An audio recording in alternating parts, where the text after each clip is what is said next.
అన్ని కీళ్ల సంబంధిత సమస్యలకు రీజన్ ఆర్థోస్పోర్ట్ హైదరాబాద్లో అధునాతనమైన సర్జరీ లేని వైద్యం. ఏపీ శాసనమండలి డిప్యూటీ చైర్పర్సన్ రూట్ మారిందా? వైసీపీ నుంచి టీడీపీలోకి జంప్ అవుతారని అనుకుంటున్న టైంలో సడన్ గా ఎందుకు బ్రేకులు పడ్డాయి?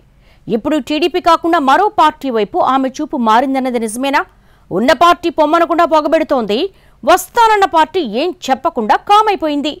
మరిప్పుడు జకియా ఖానం ఎందులోకి వెళ్లాలనుకుంటున్నారు? అందుకామె ఏం చేస్తున్నారు? ఉమ్మడి కడప జిల్లాలో మొన్నటి వరకు చక్రం తిప్పిన ఆ ఎమ్మెల్సీ ఇప్పుడు జెండా మార్చేందుకు సిద్ధంగా ఉన్నారట.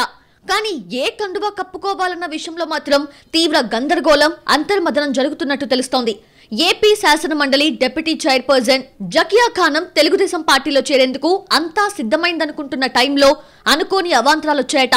తిరుమల శ్రీవారి వీఐపీ దర్శన టికెట్లు అమ్ముకున్నారంటూ ఆమె మీద బుక్ అయిన కేసు ఇప్పుడు గుదిబండగా మారిందని అంటున్నారు.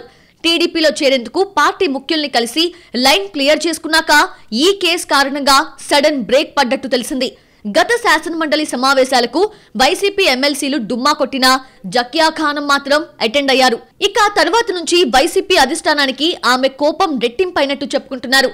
అసెంబ్లీ ఎన్నికలకు ముందు నుంచే వైసీపీతో అంటీ ముట్టనట్టుగా ఉంటున్నారు గాని రాజీనామా మాత్రం చేయలేదామె. అటు పార్టీ అధిష్టానం కూడా తమ అంతర్గత సమావేశాలకు జకియాను పిలవడం లేదట.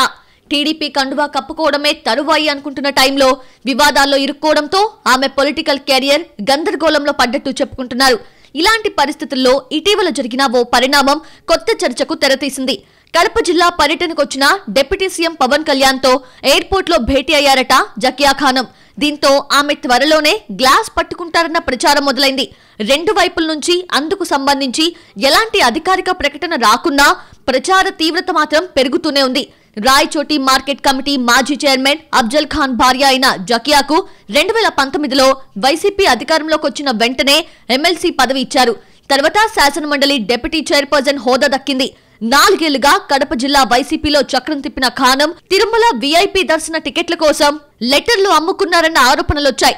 అక్టోబర్ 19న బెంగళూరుకు చెందిన సాయి కుమార్ అనే భక్తుని కుటుంబానికి ఆమె దగ్గరుండి మరీ వీఐపీ దర్శనం చేయించారట. అందుకోసం తమ నుంచి 1.5 లక్షలు తీసుకున్నారంటూ తిరుమల పోలీసులకు ఫిర్యాదు చేశారు సాయి కుమార్. దీంతో మండలి డిప్యూటీ చైర్పర్సన్ మీద కేసు నమోదైంది. కేసు నమోదైన వెంటనే ఆమె వైసీపీకి చెందిన వ్యక్తి కాదంటూ ప్రకటించేశారు పార్టీ ముఖ్య నాయకుడొకరు. దీంతో ఆమె ఇప్పుడు వైసీపీలో ఉన్నట్టా లేనట్టా అన్నది ప్రశ్నార్థకంగా మారింది. టెక్నికల్ గా చూస్తే సొంతగా ఆమె పార్టీకి రాజీనామా చేయలేదు, అలాగని పార్టీ సస్పెండ్ చేయలేదు కాబట్టి వైసీపీ నాయకురాలిగానే పరిగణించాలన్నది ఒక వాదన. అదే సమయంలో అసలు పార్టీకి సంబంధించిన ఏ వ్యవహారాల్లోనూ పార్టిసిపేట్ చేయని వ్యక్తుల్ని ఎలా గుర్తిస్తామన్నది ఇంకో వర్షన్. ఇప్పుడు టీడీపీ కూడా నోరు మెదపకపోవడంతో పొలిటికల్ క్రాస్ రోడ్స్ లో నిలబడ్డట్టయిందట జకీనా ఖానం పరిస్థితి.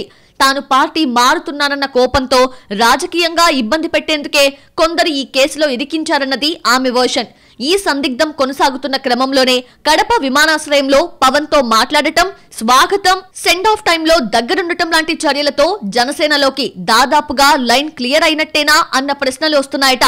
పొలిటికల్ క్రాస్ రోడ్స్ లో ఉన్న ఆమెకు ఎటువైపు గ్రీన్ సిగ్నల్ పడుతుందో చూడాలి మరి.